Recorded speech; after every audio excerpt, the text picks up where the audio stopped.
Our next speaker stopped me in the hall and said, "You're going to be short, right? This is not a problem."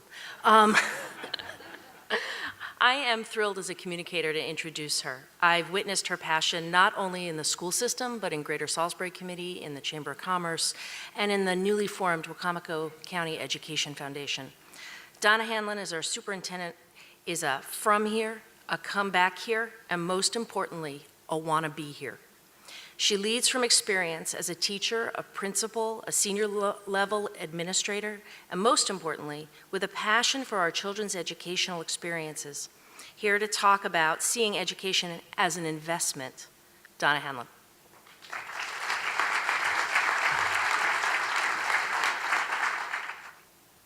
Okay, good morning.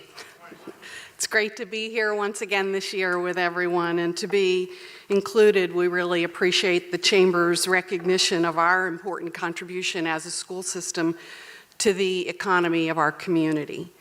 So in my brief time with you today, I want to pose this question: is public education an investment or an expense in our county's budget?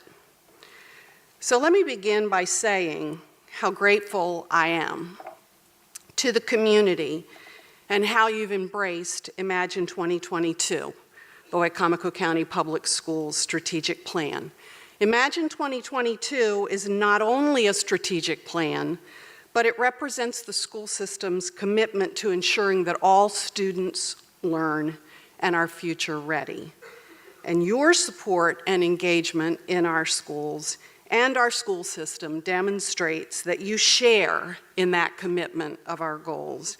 And you've shown that in so many ways, whether it's in welcoming our students on their first day of school, welcoming our teachers at our back-to-school birthday party this year, coming together to provide school supplies to children who need them, or at Education Foundation events. You've been there, and your support and your engagement with us means so much to the health and culture of our school system. But investment means more than time and support. It also means financial commitment. And we have started to see that realization through funding from our county leaders for both operational dollars beyond maintenance of effort and the ongoing support for our capital projects. But I believe that if the community understands and sees that spending for education is truly an investment and not simply an expense for our county, that we can make an even bigger difference. So I ask this question: is spending on public education an expense or an investment? And if I believe, as I do, that it is an investment, how can we convince others of that same thing?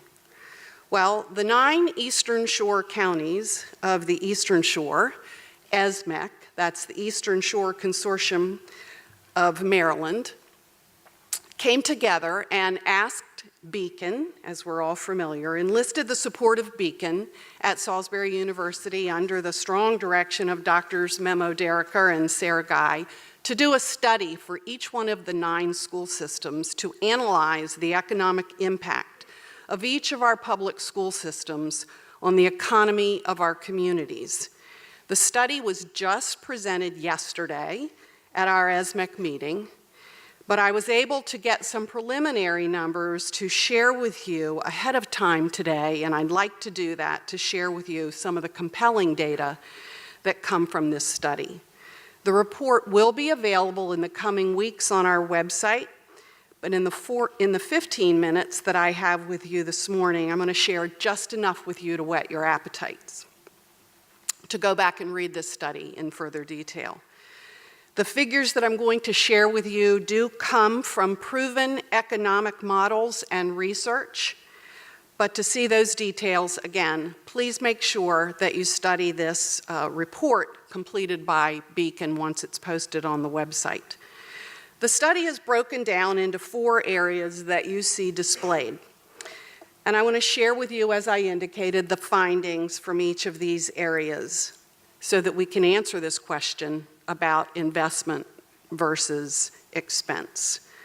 First, we're looking at the economic and employment impact of the school system from its operational spending. The Beacon report finds this impact to be significant. The Wicomico County Public Schools is the third largest employer in our community with over 3,200 employers. Many individuals and businesses receive funds from the school system and spend that money, again, locally in our economy. The significance of that spending increases, as others have indicated this morning, based upon the multiplier effect of the money being spent when that's taken into consideration. So after accounting for leakage, and that's the spending that goes to employees or vendors outside our county, the model shows that every operating dollar that we spend results in a total spending of $1.66. And the report also shows that through operational spending, and also considering the multiplier effect, that every WCPS job supports another 0.3 jobs in our local economy. Next, the Beacon study examines the economic and employment impact, from our capital spending. WCPS makes substantial capital expenditures that also greatly impact the county. In this case, the study found that on average for every dollar spent on capital projects, considering the multiplier effect, a total of $1.51 is spent in our local economy. And in terms of employment impact from capital spending for every dollar spent, when we again consider the multiplier effect and leakage, 9.3 additional jobs are supported in our community. That covers the economic and employment impact of the school system on the local economy. The remaining 3 areas of the study examine the value of quality education, all of which has to do with the impact on graduates versus non-graduates. We all know, or I know, that research shows that high school graduates are more likely to earn a higher income than non-graduates. To quote from the report, when an individual earns a diploma, it increases the likelihood of earning higher wages, moving up in the management chain, and ultimately contributing greater earnings in our economy. So clearly, the economic value of our school system can be tied to our graduation rate. That's why one of the 3 priorities of Imagine 2022 is to increase our graduation rate. Let me remind you that our graduation rate, or the latest graduation rate, is just shy of 84% for Wicomico County Schools. With that context in mind, let's return to the study and look at the 3 remaining areas. The Beacon study examines the value of quality education, again, defined as graduation from high school, on public cost savings. Research has shown that individuals with high school diplomas are less likely to use public programs than non-graduates. The Beacon report estimates these savings to be considerable in these areas: healthcare, crime, welfare, and unemployment benefits, as you can see in the chart. These figures reflect projected average lifetime savings from each of the 5 WCPS class of graduates. So I think you'll agree there's a lot of potential cost savings that comes from graduates of Wicomico County Public Schools. Remember, our graduation rate is approaching 84%. If we raise that rate, as is indicated in Imagine 2022, to 90%, imagine the cost savings to our community. Moving on to the last 2 areas of the study where Beacon examines the value of quality education on the local economy and on long-term community development. This area, again, is focused on graduates versus non-graduates. A high school diploma increases the likelihood of earning higher wages and contributing those wages in the economy. So one way to examine the value of an education system is to examine that increased earning potential of WCPS graduates compared to those who do not. The Beacon study provides this calculation.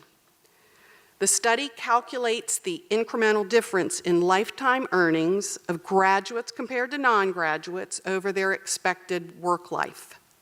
On average, over the past 5 years, WCPS graduates are likely to earn an additional $38.4 million over the course of their work lifespan, as opposed to students who do not graduate.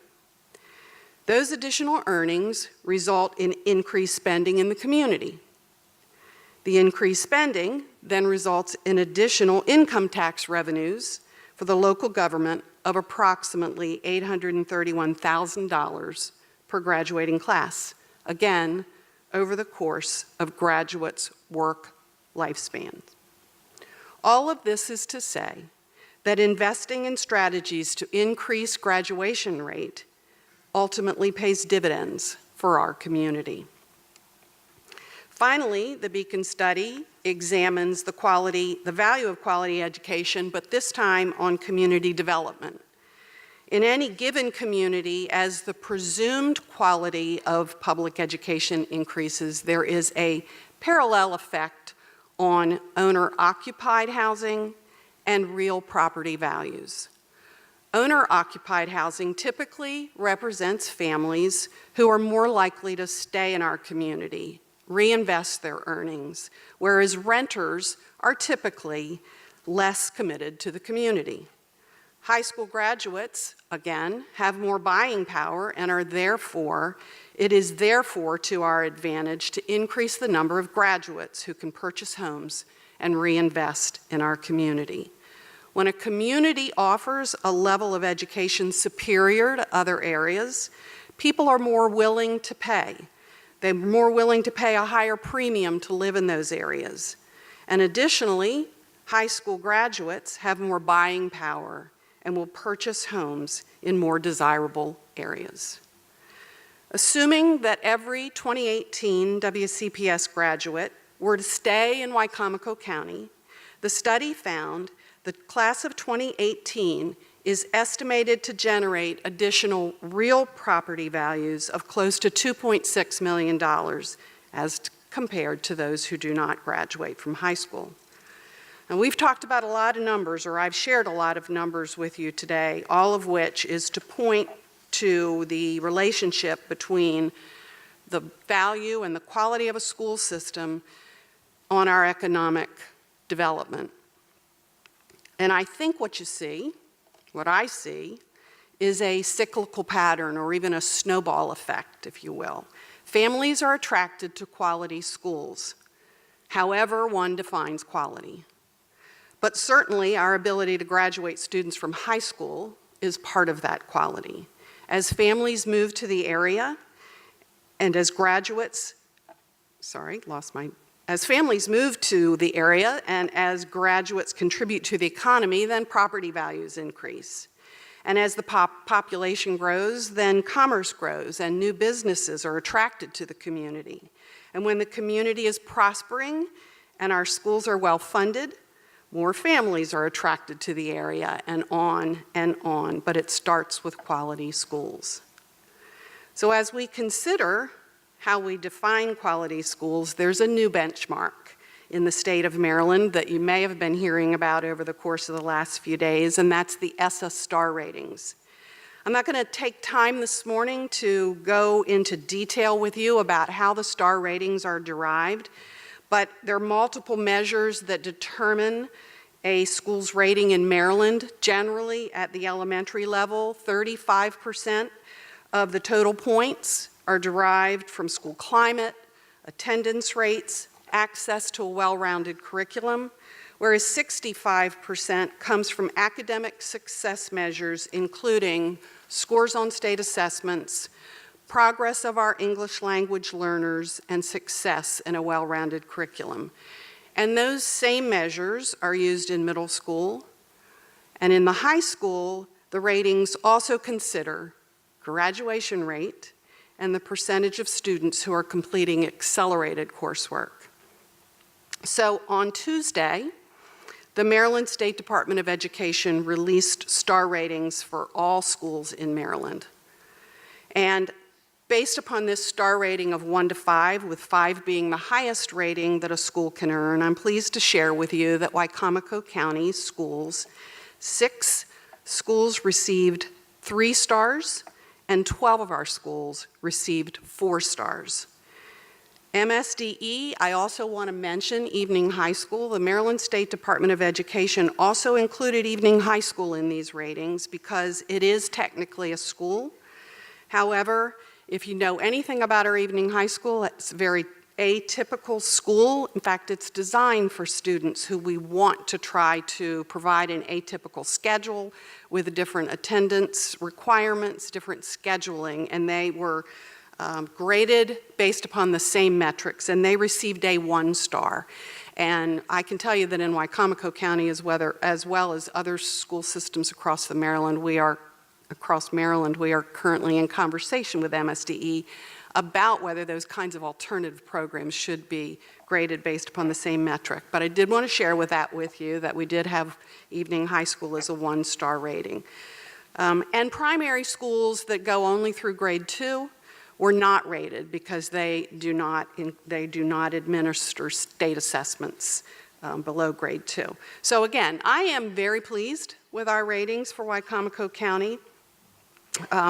Obviously, these metrics give us areas that we need to focus upon, that we need to continuously improve for our school system. But I can assure you that even though there are multiple measures for considering a school's success, that this new benchmark in Maryland will be what our community and what parents view as where they want their children to go to school.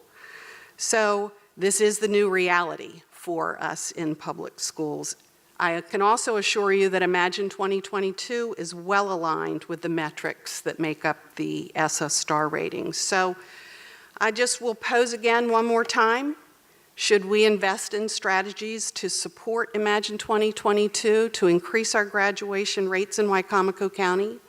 And is spending on Wicomico County public schools an expense or an investment?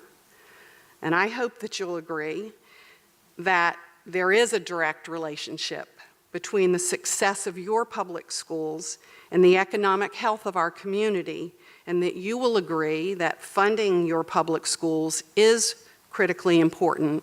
It's an investment in our community and for the future of all of our students. Thank you.